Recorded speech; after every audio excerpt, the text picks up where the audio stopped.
ನಮಸ್ಕಾರ ಆತ್ಮೀಯರೇ, media house ಕನ್ನಡಗೆ ಸ್ವಾಗತ.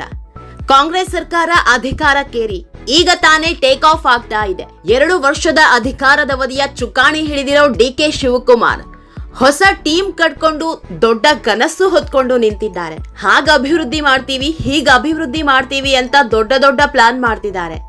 ಇದೇ ಕಾರಣಕ್ಕೆ ಅಧಿಕಾರಕ್ಕೇರಿದ ಮೊದಲ ದಿನವೇ ಒಂದು ಮಾತು ಹೇಳಿದ್ರು. ಇದು ನನ್ನೊಬ್ಬನ ಸರ್ಕಾರ ಅಲ್ಲ, ಎಲ್ಲರ ಸರ್ಕಾರ. ಇಲ್ಲಿ ನಾನೊಬ್ಬನೇ ಡಿಸಿಷನ್ ಮೇಕರ್ ಅಲ್ಲ, ಎಲ್ಲರ ಅಭಿಪ್ರಾಯ ಪಡೆದೇ ಮುಂದಿನ ಹೆಜ್ಜೆ ಇಡೋದು ಅಂದಿದ್ರು. ಅಂದ್ರೆ ಎಲ್ಲರನ್ನ ಒಗ್ಗೂಡಿಸಿಕೊಂಡು ಒಟ್ಟಾಗಿ ಹೋಗ್ತೀನಿ, ಅಧಿಕಾರದಿಂದ ಕೆಳಗಿಳಿಯೋ ದಿನ ಒಳ್ಳೆ ಆಡಳಿತ ಕೊಟ್ಟೆ ಅನ್ನೋ ಆಶಾಭಾವನೆಯಲ್ಲಿ ಇರ್ತೀನಿ ಅನ್ನೋ ಸಂದೇಶ ರವಾನಿಸಿದ್ರು. ಆದ್ರೆ ಅಧಿಕಾರ ಶುರುವಾದ 2 ದಿನಕ್ಕೆ ಬೆಂಕಿ ಬಿರುಗಾಳಿ ಶುರುವಾಗಿದೆ.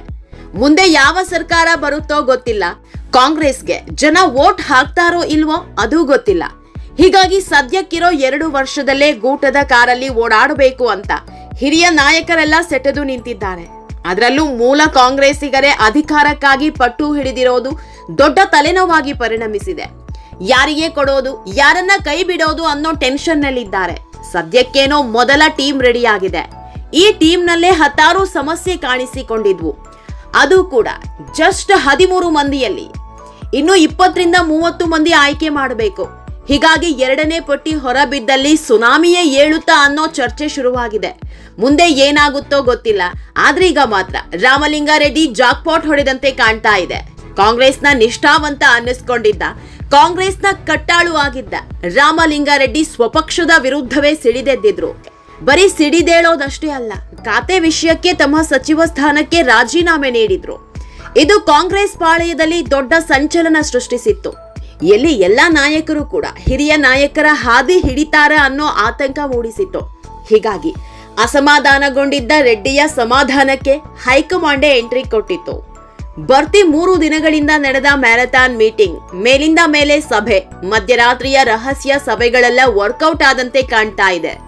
ರಾಮಲಿಂಗಾರೆಡ್ಡಿಯನ್ನ ಮನವೊಲಿಸೋದಕ್ಕೆ ದೊಡ್ಡ ಹುದ್ದೆಯನ್ನೇ ಕೊಟ್ಟಿದ್ದಾರೆ ಅನ್ನೋ ಮಾತು ಕೇಳಿ ಬರ್ತಾ ಇದೆ. ಇದೆಲ್ಲದ್ರ ಬಗ್ಗೆ ಇವತ್ತಿನ ವಿಡಿಯೋದಲ್ಲಿ ಹೇಳ್ತಾ ಹೋಗ್ತೀವಿ. ಅದಕ್ಕೂ ಮೊದಲು ನೀವಿನ್ನೂ ನಮ್ಮ ಚಾನೆಲ್ನ ಸಬ್ಸ್ಕ್ರೈಬ್ ಮಾಡಿಲ್ಲ ಅಂದ್ರೆ ಮಿಸ್ ಮಾಡಬೇಡಿ, ಈಗಲೇ ಸಬ್ಸ್ಕ್ರೈಬ್ ಮಾಡಿ. ಈ ವಿಡಿಯೋನ ಕೊನೆವರೆಗೂ ನೋಡಿ, ನಿಮ್ಮ ಅನಿಸಿಕೆಗಳನ್ನ ಕಾಮೆಂಟ್ ಮಾಡಿ. ಆತ್ಮೀಯರೇ, ಖಾತೆ ಹಂಚಿಕೆ ಆಗ್ತಾ ಇದ್ದಂತೆ ರಾಮಲಿಂಗಾರೆಡ್ಡಿ ಹೇಳಿದ ಮಾತೊಂದೇ. ನನಗೆ ಕೊಟ್ಟ ಮಾತನ್ನ ಮುರಿದಿದ್ದಾರೆ.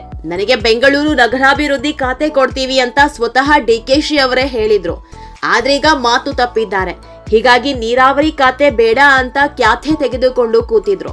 ಹೀಗಾಗಿ ಇವರ ಮನವೊಲಿಕೆಗೆ ಮುಂದಾದ ಸಿಎಂ ಹಾಗೂ ಹೈಕಮಾಂಡ್ 10 ಸಭೆ ನಡೆಸಿ ಸಂಧಾನ ಮಾಡಿದೆಯಂತೆ. ಸಂಧಾನದಲ್ಲೂ ದೊಡ್ಡ ಆಫರ್ ಕೊಟ್ಟಿದ್ದಾರೆ ಅಂತ ಹೇಳಲಾಗ್ತಾ ಇದೆ.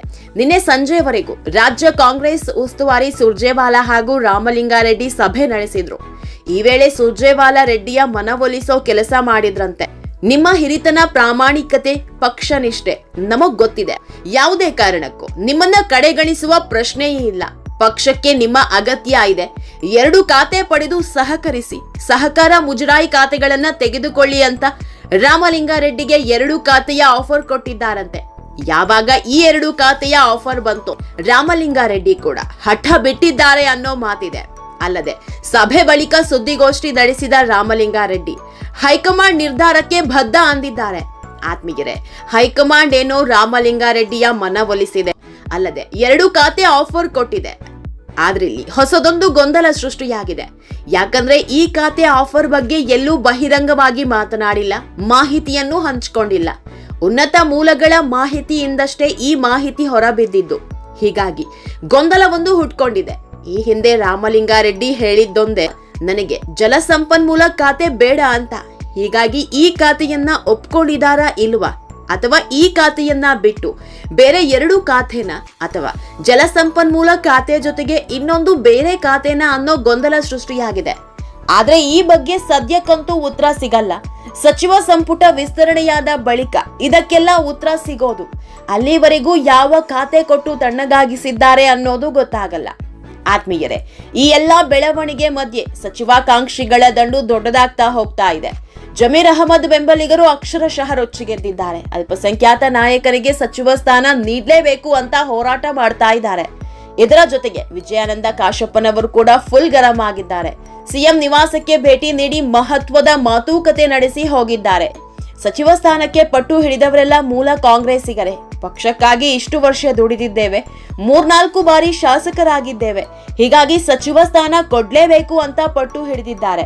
ಹೀಗಾಗಿ ಯಾರಿಗೆಲ್ಲ ಪಟ್ಟ ಹಂಚ್ತಾರೆ ಅನ್ನೋದೇ ಯಕ್ಷ ಪ್ರಶ್ನೆಯಾಗಿದೆ.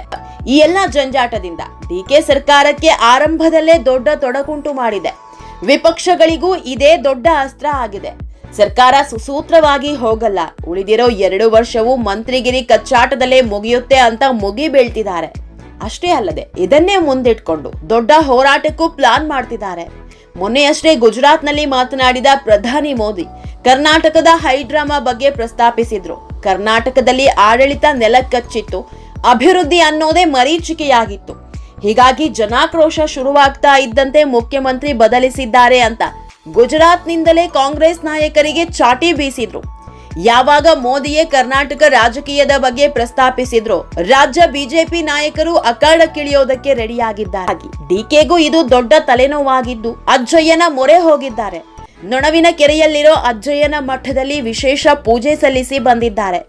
ಒಟ್ನಲ್ಲಿ ಅಧಿಕಾರದ ಚುಕ್ಕಾಣಿ ಹಿಡಿದಿರೋ ಡಿಕೆಶಿಗೆ ಆರಂಭದಲ್ಲೇ ಬ್ರೇಕ್ ಬೀಳ್ತಾ ಇದ್ದು ಹೇಗೆ ನಿಭಾಯಿಸ್ತಾರೆ ಅನ್ನೋದನ್ನ ಕಾದ್ ನೋಡಬೇಕು. ಆತ್ಮೀಯರೇ, ಈ ವಿಡಿಯೋ ನಿಮಗೆ ಇಷ್ಟವಾದಲ್ಲಿ ಲೈಕ್ ಮಾಡಿ, ಶೇರ್ ಮಾಡಿ, ಕಾಮೆಂಟ್ ಮಾಡಿ. ಇನ್ನೂ ನಮ್ಮ ಚಾನೆಲ್ನ ಸಬ್ಸ್ಕ್ರೈಬ್ ಮಾಡಿಲ್ಲ ಅಂದ್ರೆ ಮಿಸ್ ಮಾಡಬೇಡಿ, ಈಗಲೇ ಸಬ್ಸ್ಕ್ರೈಬ್ ಮಾಡಿ.